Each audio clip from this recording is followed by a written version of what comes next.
Assalamualaikum warahmatullahi wabarakatuh.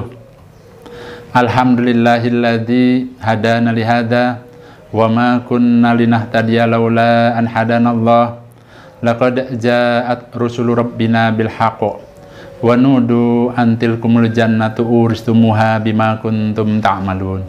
Asyhadu an la ilaha illallah wa asyhadu anna Muhammadan abduhu wa rasuluh sallallahu alaihi wasallam wa ala alihi wa ashabihi amma ba'da. Bapak Ibu yang dirahmati Allah, kali ini saya akan menjelaskan beberapa pertanyaan yang masuk ke YouTube. Di antaranya pertanyaannya yaitu, 1. Pak, bagaimana caranya mengumrohkan kedua orang tua saya yang sudah meninggal? Yang kedua, itu pada saat pelaksanaan membadalkan umroh untuk kedua orang tua saya, itu niatnya di mana? Apakah niatnya pada saat umroh yang pertama? Kemudian yang ketiga, berapa biaya umroh untuk membadalkan umroh kedua orang tua saya? Kemudian apakah prakteknya sama dengan pada saat umroh yang biasa atau yang pertama? Kemudian, Pak, mohon bacaan niatnya bagaimana cara membadalkan orang lain. Dan yang terakhir, yang keenam, apakah praktek ibadah umroh dalam satu perjalanan bisa dilakukan berkali-kali? Baik, saya akan menjawabnya secara singkat karena supaya durasinya tidak terlalu panjang. Yang pertama, pada saat kita ingin mengumrohkan keluarga kita, khususnya keluarga kita tentunya orang tua, umpama suami sudah meninggal atau istri sudah meninggal, ada ketentuan yang harus dilakukan. Yang pertama, kalau kita ingin mengumrohkan, kitanya harus umroh terlebih dahulu. Berarti tidak boleh mengumrohkan orang lain sedangkan diri kita belum umroh. Itu yang pertama. Kemudian yang kedua, orang yang ingin kita umrohkan, ingin diumrohkan itu orangnya sudah meninggal. Itu boleh. Jadi umpama kedua orang tuanya sudah meninggal, itu bisa diumrohkan. Kemudian yang ketiga, orang yang akan diumrohkannya itu sakit berat, yang mana sakitnya itu tidak bisa diharapkan kesembuhannya. Sangat berat sakitnya, dengan kata lain tinggal menunggu hari-harinya. Kemudian pada saat yang keempat, yaitu pada saat praktek umrohnya tidak bisa dilakukan mengumpulkan satu umrohan dengan niat yang banyak, dalam artian begini, tidak bisa membadalkan sekaligus lebih dari satu. Contoh, umpama ingin membadalkan atau mengumrohkan kedua orang tua kita, berarti harus satu-satu, umpama ayahnya dulu atau ibunya terlebih dahulu. Tidak bisa kita double, umpama niatnya buat 2 orang. Itu tidak boleh. Nah, 4 itulah syaratnya seseorang bisa mengumrohkan keluarganya atau orang lain. Nah, selanjutnya prakteknya perempuan boleh mengumrohkan laki-laki. Jadi umpamanya seorang ibu suaminya sudah meninggal, bisa mengumrohkan suaminya. Begitu juga sebaliknya, laki-laki boleh mengumrohkan perempuan. Itu beberapa syarat ketentuan yang harus dilakukan. Kemudian bagaimana prakteknya, cara mengumrohkannya? Nah, cara mengumrohkannya, ya, karena syaratnya tadi kita harus umroh terlebih dahulu, berarti kita harus mengikuti umroh kita yang awal.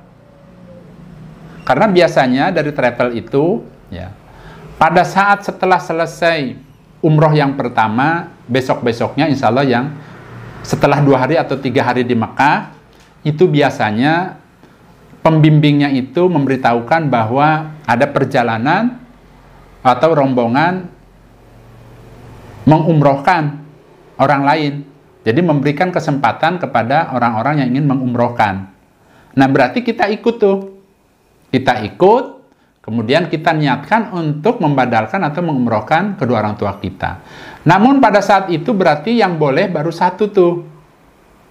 Nah, umpama kedua orang tua yang sudah meninggal ingin mengumrohkan mereka, berarti satu-satu dulu, bapaknya dulu umpamanya, atau ibunya terlebih dahulu. Nah kemudian biasanya memang ada lagi, sampai biasanya itu umroh ketiga. Ini biasanya umpama hanya 2, ya mungkin nanti bisa ditanyakan ke mutawibnya. Nah, pada saat mengumrohkan yang acara umroh yang ketiga, itu bisa dilakukan misalnya mengumrohkan ibunya atau bapaknya yang belum diumrohkan. Umpamanya dari travelnya itu umpama hanya memberikan waktu 1 kali untuk mengumrohkan, nah, berarti Bapak Ibu silahkan bertanya ke mutawibnya, Pak, boleh enggak saya ingin minta amal sholih atau ingin menyuruh mengumrohkan orang tua saya, kan dua-duanya sudah meninggal. Saya ingin yang satu bapak yang mengumrohkan, biar yang satunya saya. Umpama dia bersedia, ya silahkan. Berarti kasih tahu namanya. Umpama ya, kita ingin mengumrohkan bapak kita, berarti serahkan namanya siapa. Umpama contoh namanya Abdullah bin Abdul Aziz. Ya serahkan nih Pak namanya. Tolong ya Pak, seperti itu. Yang penting ya tadi ya setelah nanti selesai ya mungkin harus kita mengerti, karena praktek ibadah umroh itu kan melelahkan ya, hampir setengah hari ya. Silahkan dikasih uang lelahnya. Nah itu jawabannya seperti itu. Jadi caranya seperti itu. Kemudian yang kedua, pada saat ingin mengumrohkan kedua orang tuanya, apakah niatnya dibarengi atau dibarengkan dengan niat umroh yang pertama? Tidak. Jadi masing-masing niatnya. Pada saat umroh yang pertama silahkan niat untuk pribadi, yaitu niatnya labbaik Allahumma umrotan. Untuk pribadi diri sendiri, karena syaratnya bisa mengumrohkan itu kan kitanya harus umroh terlebih dahulu. Kemudian, Pak, bagaimana bacaan niatnya untuk mengumrohkan orang lain atau keluarga? Bacaan niatnya adalah labbaik Allahumma umrotan an titik-titik. Annya itu harus disambung dengan nama orang yang akan diumrohkannya. Contoh, umpama ya, nama bapaknya umpama Abdullah, kemudian nama kakeknya Abdul Aziz. Berarti caranya bagaimana? Niatnya dibaca yaitu labbaik Allahumma umrotan an Abdullah bin Abdul Aziz. Dipahami ya? Seperti itu. Nah, artinya apa Pak? Artinya labbaik Allahumma umrotan. Ya Allah, saya datang memenuhi panggilanmu untuk umroh an Abdullah, misalnya atas nama Abdullah bin Abdul Aziz. Nah, seperti itu tata cara bacaan niatnya. Selanjutnya, apakah bisa umroh itu berkali-kali dalam satu perjalanan? Jawabannya tidak bisa, karena tidak ada tuntunannya. Ya, yang ada itu boleh hanya mengumrohkan untuk orang lain. Tapi kalau kita misalnya, saya mau umroh, setelah selesai umroh besoknya umroh lagi, saya untuk diri saya terus saya umrohnya berulang-ulang. Nah itu tidak ada tuntunannya. Ya, jadi umroh untuk diri kita ya, sekali perjalanan cukup 1 kali umroh. Kemudian apakah prakteknya sama dengan umroh yang biasanya? Maksudnya di sini, apakah praktek membadalkan itu sama dengan umroh yang pertama atau yang biasa untuk diri sendiri? Prakteknya ya sama, hanya saja niatnya. Ini yang membedakan, niatnya beda. Tadi niatnya ingat, kalau untuk diri sendiri labbaik Allahumma umrotan. Ya Allah, saya datang memenuhi panggilanmu untuk umroh. Tapi kalau kita mengumrohkan orang lain, labbaik Allahumma umrotan an. Silahkan dibaca. Ya. Kalau misalnya tidak hafal binnya, contoh misalnya tadi saya contohkan kan Abdullah bin Abdul Aziz. Kok nggak tahu tuh yang namanya kakeknya? Taunya cuman nama bapaknya saja, bagaimana? Silahkan, boleh. An Abdullah, tidak pakai bin juga boleh. Kemudian, pertanyaan tadi, yang membedakan tadi niatnya, kemudian juga ya, yang membedakan adalah mikotnya. Kalau yang awal itu tergantung dari kedatangannya. Kalau seseorang itu melaksanakan ibadah umroh, umpama datangnya dari arah Madinah, berarti dia harus bermikot di Dzulhulaifah, atau biasa dikenal dengan Masjid Bir Ali. Itu startnya dari situ. Nah, terus bagaimana selanjutnya? Apakah saya sudah nyampe ke Mekah, sudah umroh yang pertama, apakah harus balik lagi ke sana? Tidak. Ada tuntunannya, ya, yaitu bisa di Tan'im, bisa di Ji'ronah, atau di Hudaybiyah. Nah, tergantung nanti mutawibnya yang membimbing. Ya, insya Allah nanti akan dibimbing ke daerah yang saya sebutkan seperti itu. Nah, itu yang membedakan antara umroh untuk diri kita, karena ini membicarakannya adalah para jamaah yang akan umroh, kemudian ingin mengumrohkan keluarganya. Ya, jadi yang membedakan niatnya, bacaan niatnya, kemudian juga mikotnya. Nah, selain itu ada juga yang bertanya, Pak, pada saat kita mengumrohkan keluarga kita, bagaimana? Apakah kita boleh berdoa untuk diri kita? Boleh, silahkan. Jadi pada saat umpamanya setelah sholat 2 rakaat di belakang makom Ibrahim, itu kan tempat yang mustajab untuk berdoa. Silahkan, justru doakan. Ya Allah, umpama sedang mengumrohkan ibunya, ya, kita doakan minta ampunan kepada Allah.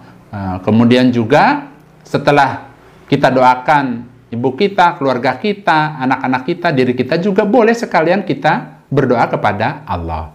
Nah, kemudian bisa juga ditambah dengan doa-doa yang lain pada saat berada di Bukit Sofa dan Bukit Marwah. Silahkan, ya, silahkan berdoa semampunya.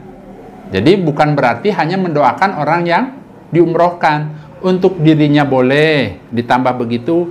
Kemudian juga mendoakan keluarganya boleh. Atau minta permintaan supaya bisa balik lagi ke Tanah Suci boleh. Jadi bebas intinya. Jadi diniatkan ibadah ini untuk diri saya dan keluarga saya. Otomatis kita dapat, keluarga kita dapat. Tidak mengurangi pahala yang sudah ditentukan oleh Allah.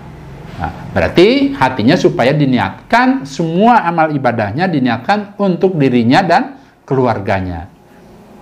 Nah, kemudian ada pertanyaan lagi, ya, Pak, berapa biaya bila kita ingin mengumrohkan atau membadalkan kedua orang tua kita bila kita menyuruh orang lain? Nah, pada saat itu saya pernah memang menanyakan, insya Allah pada 2019, sebelum pandemik itu saya pernah menanyakan ke mutawib, Pak, kira-kira kalau ada orang menyuruh umpamanya, memang dia tidak mau terbuka, tapi dia memberikan sinyal, ya antara 500 sampai 1 juta. Saya sih katanya dikasihnya. Nah, namun saya tanya itu ya perkiraan antara 500.000 sampai 1 juta.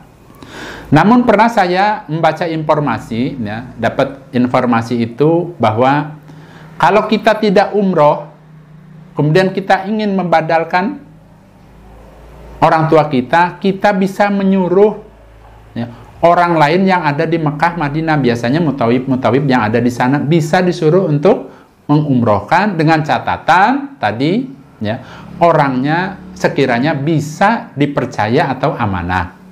Nah, itu pernah saya baca itu biayanya, ada orang menawarkan jasa itu insya Allah 2.500.000. Karena kan jelas kalau orang yang mengerjakan atau membadalkan orang lain itu ya butuh biaya, karena seharian dia akan melaksanakan atau membadalkan umroh. Jadi butuh biaya transportasi, makan, dan lain sebagainya.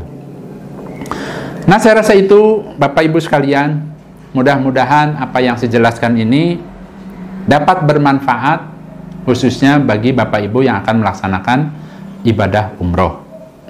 Bila mana ada hal-hal yang ingin dipertanyakan, silahkan ditanyakan di kolom komentar yang ada di YouTube.